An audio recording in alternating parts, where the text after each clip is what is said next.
पत्रकारितेचा धर्म सोडून आज मीडिया फक्त PR एजन्सी म्हणून काम करत आहे। नमस्कार मित्रांनो, मी जीवन आणि स्वागत आहे तुमच्या जीवन गाडी ओरिजिनल या YouTube चॅनलमध्ये।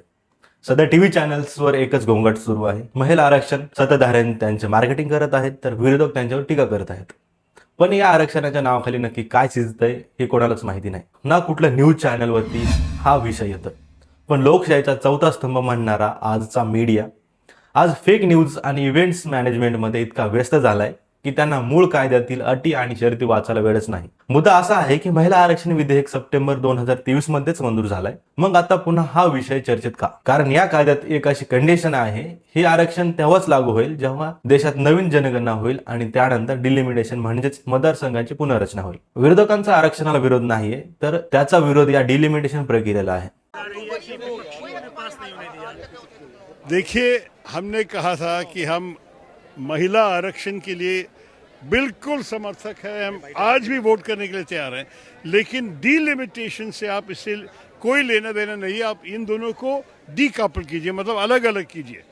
डीलिमिटेशन को ले आना बहुत बड़े बड़े मुद्दे उठाते हैं और हम वो नहीं चाहते थे, क्योंकि दक्षिण भारत के विषय, छोटे राज्यों के विषय, बहुत सारे विषय होते हैं।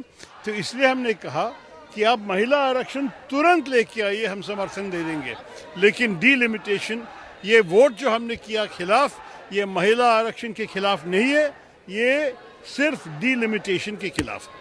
का? कारण डिलिमिटेशनमुळे उत्तर भारतातील राज्यांच्या जागा वाढतील जिथे भाजपचं वर्चस्व आहे आणि दक्षिण भारतातील राज्यांची लोकसभेतील महत्त्व कमी होईल अशी भीती आहे। टीव्हीवर तुम्हाला फक्त आंदोलने आणि घोषणाबाजी दाखवली जाते, पण महिला आरक्षण आणि मतदारसंघ पुनर्रचना हे दोन वेगळे कायदे आहेत। त्यांना एकत्र का जोडलं जातं हे मात्र कोणी सांगत नाही। प्रत्येक बातम्याला इव्हेंट बनवण्याच्या नादात मुख्य प्रवाहित मीडिया जनतेचे लक्ष मूळ मुद्द्यापासून भटकत आहे। तो आज तांत्रिक माहिती देण्याऐवजी केवळ सत्ताधाऱ्यांची प्रतिमा उजळण्यात व्यस्त आहे।